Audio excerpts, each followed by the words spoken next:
আমার সকল বন্ধুদের বড়দের প্রণাম আর ছোটদের ভালোবাসা জানিয়ে আমি আবার একটা রেসিপি নিয়ে চলে এসেছি, ডিমের রেসিপি।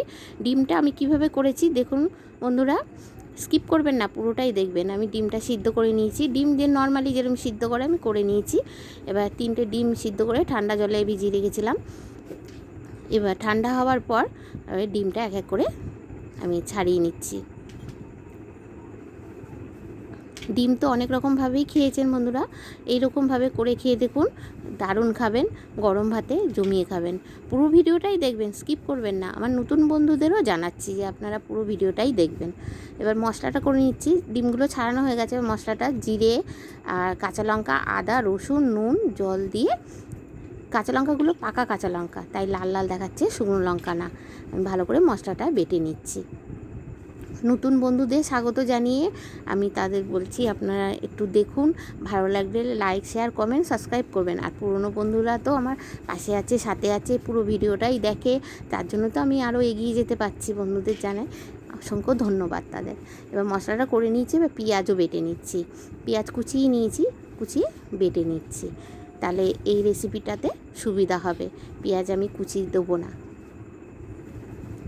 খুব তাড়াতাড়ি হয়ে যায়, একদম ঝটপট হয়ে যায়, বেশি সময়ও লাগে না। ডিমটা সিদ্ধ হতে যা সময় লাগে, ডিমটা সিদ্ধ করে নিয়ে তারপরে এই রেসিপিটা চালু করেছি।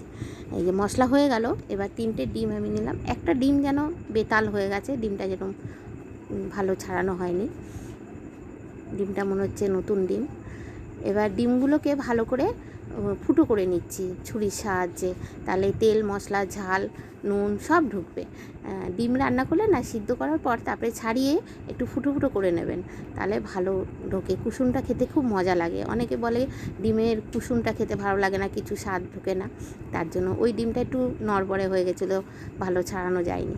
এবার একটা টিফিন বাটি নিয়েছি, 3টে ডিম আমি রেখে দিচ্ছি টিফিন বাটির মধ্যে। এবার সব এক এক করে মশলাগুলো আমি দিয়ে দেবো। এই বাটা মশলাটা দিলাম, টমেটো কুচি দিলাম,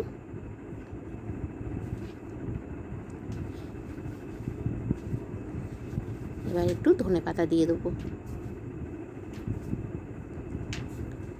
এইবার হলুদ গুঁড়ো দেবো, আর নুন দেবো, দিয়ে এবার লঙ্কা গুঁড়ো দেবো।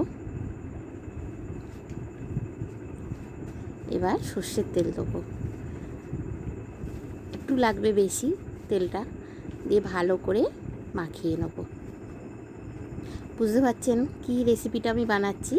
ডিম ভাপা, দারুণ দারুণ খেতে হয়, আর খুব তাড়াতাড়ি হয়ে যায়। সময় নেই, ডিম করতে সময় লাগবে, ডিম অনেকে সিদ্ধ করে রেখেও দেয়, তাহলে তো কোনো ব্যাপারই না। ছাড়িয়ে নিয়ে ঝপাঝপ করে মশলাটা করে নিয়ে বসিয়ে দেন। আপনারা বাটা মশলা নাও দিতে পারেন, গুঁড়ো মশলা থাকলে দিয়ে দেবেন, দারুণ লাগে।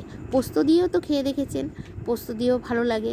আমি এই মশলা দিচ্ছি, আদা জিরে দিয়ে করছি, দেখুন না করে একবার খেয়ে, দারুণ দারুণ স্বাদ। কালারটা দেখুন কত সুন্দর হয়েছে, খেতেও সেরকম স্বাদ হয়েছে। এবার মাখা হয়ে গেল, তার উপর দিয়ে আবার সর্ষের তেল দিয়ে দিলাম। সর্ষের তেলটা একটু বেশি লাগবে, দিয়ে এবার একটা পাকা কাঁচা লঙ্কা দেবো এর উপরে, দিয়ে তারপরে আমি ভাপা বসাবো। দারুণ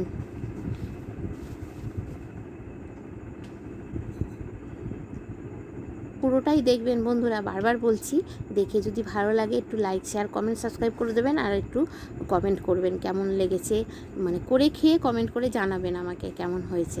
আর যারা করে খেয়ে দেখেছেন তাদের তো কোনো কথাই নেই। টিফিন বক্সটা আটকে দিলাম, দিয়ে এবার একটা কড়াইয়ের মধ্যে, আমার এটা লোহার কড়াই, স্ট্যান্ড বসিয়ে দিলাম, জল দিয়েছি। এবার বাটিটা বসানোর পর তারপরে আবার আন্দাজ মতন জল দেবো।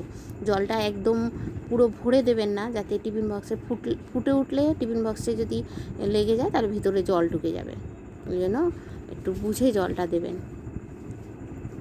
আর যেই জলটা ফুটে উঠবে তারপরে আঁচটা কমিয়ে দিয়ে উপরে ঢাকা দিয়ে, বেশি না 5-10 মিনিটের মতন লাগে, বেশি সময় লাগে না, কারণ ডিমটা তো সিদ্ধই, বেশি সময় লাগে না, খুব তাড়াতাড়ি হয়ে যায়। এই যে ফুটে উঠলো, এবার আমি নামিয়ে নেব। প্রচণ্ড গরম, প্রচণ্ড গরম, তাড়াতাড়ি করে নামিয়ে নিলাম। এবার দেখুন ঢাকনাটা খুলে একদম মানে কোনো গন্ধই হবে না, যে মনে ভাবছেন যে কাঁচা মশলার গন্ধ, না না, কিচ্ছু হবে না। আর সর্ষের তেলের সেন্ট আর ধনে পাতার সেন্ট, হেভি হেভি সেন্ট বেরোবে। আমার হয়ে গেল ডিম ভাপা। ডিম ভাপা গরম ভাতে, গরম ভাতে কেন, রুটি দিয়েও খেতে ভালো লাগবে, রাইসের সঙ্গেও ভালো লাগবে, দারুণ লাগবে। আপনারা ভাতেও দিতে পারেন, এরমভাবে ভাতেও যদি দিয়ে দেন তাহলেও হয়ে যাবে। আমার সকল বন্ধুদের জানাই অসংখ্য ধন্যবাদ, যারা আমার সাথে আছেন, পাশে আছেন, পুরো ভিডিওটা দেখার জন্য তাদেরকে জানাই অসংখ্য ধন্যবাদ। আমি আবার একটা নতুন রেসিপি নিয়ে আসবো। টাটা।